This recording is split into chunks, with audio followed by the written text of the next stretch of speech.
Halo, selamat datang di kanal Resensi Institute. Apakah Anda sudah menonton resensi diktator-diktator sebelumnya dalam episode ini?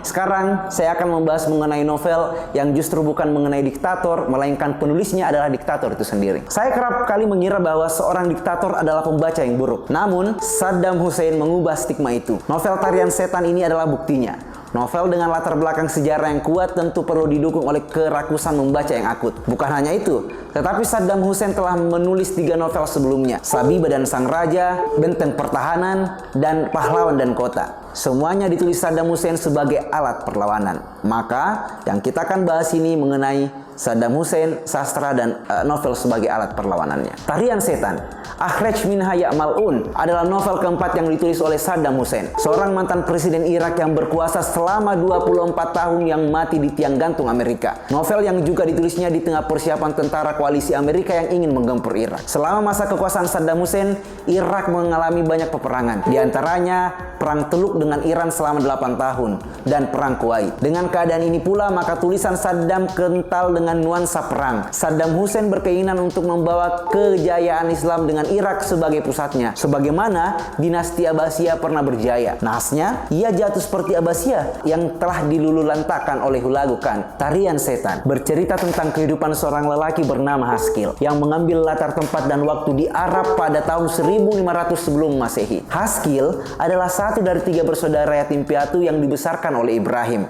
kakeknya, yang dianggap sebagai ayahnya sendiri. Kakeknya adalah seorang pemuka agama, tetapi status itu tidak lantas membuat cucunya, Haskil, menjadi seorang alim. Haskil berbeda dengan 2 saudara lainnya, Ismail dan Mahmud. Haskil sosok yang sangat tergiur dengan harta kekayaan. Pandangan dunia materialis telah membuatnya sangat ambisius untuk menjadi kaya dan memiliki kekuasaan. Haskil menuntut dirinya untuk menjadi seorang yang sangat pandai, lihai, dan licik. Sebab ia sadar bahwa menjadi penguasa diawali dengan otak yang cerdas. Hasrat Haskil tidak hanya pada kekuasaan, tetapi juga kepada wanita yang membuatnya harus terbuang dari keluarganya karena telah mencoba memperkosa anak kepala suku. Ia mempermalukan keluarganya dan konsekuensinya Haskil harus terusir. Keterusirannya itu adalah sebuah awal dari perjalanan untuk menjadi penguasa atau untuk menjadi kepala suku. Haskil terpaksa merantau ke daerah lain untuk memenuhi obsesinya. Haskil memulainya dengan mencoba berdagang dengan menjual alat perang. Ia sadar bahwa satu-satunya cara untuk membuat dagangannya laku adalah perang, maka ia menciptakan perang. Haskil memicu konflik dengan mengadu domba antar suku agar perang tercipta. Seketika, Haskil pun menjadi kaya raya dengan dagangannya yang sudah pasti laris terjual. Pikiran pandai dan kekayaan melimpah adalah 2 hal fundamental untuk meraih kekuasaan, dan Haskil memilikinya. Haskil pun akhirnya menjadi kepala suku setelah sebelumnya menjadi orang terkaya di tempat baru itu. Padahal di Arab kala itu, suku-suku tak mengenal pemimpin dari orang asing, kecuali menurut garis keturunan suku asli kabilahnya. Kemudian Haskil membuat 2 menara tinggi untuk menyimpan kekayaannya itu sebagai simbol kekuasaannya. Untuk memperkokoh kekuasaannya,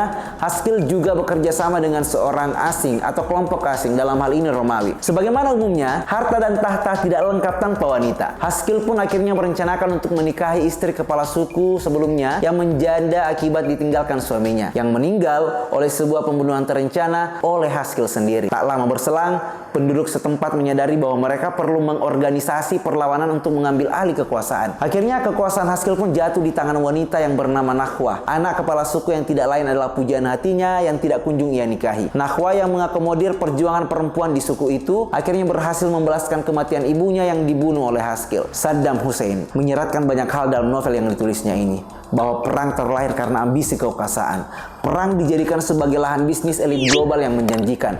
Rakyat yang sudah terlalu lama ditindas akan meniscayakan perlawanan. Dan keyakinan terhadap Tuhanlah yang membuat sebuah keruntuhan kekuasaan itu dapat terjadi. Sebab semua hal-hal yang telah dan akan terjadi sudah diterangkan di dalam garis takdir. Novel ini adalah penggambaran Amerika seperti bagaimana novel alegori George Orwell yang merujuk ke Uni Soviet. Saddam Hussein sadar bahwa sastra adalah alat perlawanan, sehingga ia lebih memilih menulis daripada meladeni agresi militer Amerika, sehingga Irak jatuh dengan mudahnya tanpa ada perang fisik yang besar. Saddam Hussein barangkali telah wafat, namun perlawanan kepada Amerika itu tetap tumbuh dan abadi. Meski para kritikus sastra masih menganggap bahwa novel ini adalah buatan ghostwriter, tetapi itu bukan hal yang penting lagi, jikalau pada akhirnya novel ini membawa kita pada sebuah pemahaman baru, bahwa inilah perjuangan terakhir Saddam Hussein yang yakin dengan kata-kata adalah senjata, dan kata-kata tidak akan pernah binasa. Ada pertanyaan?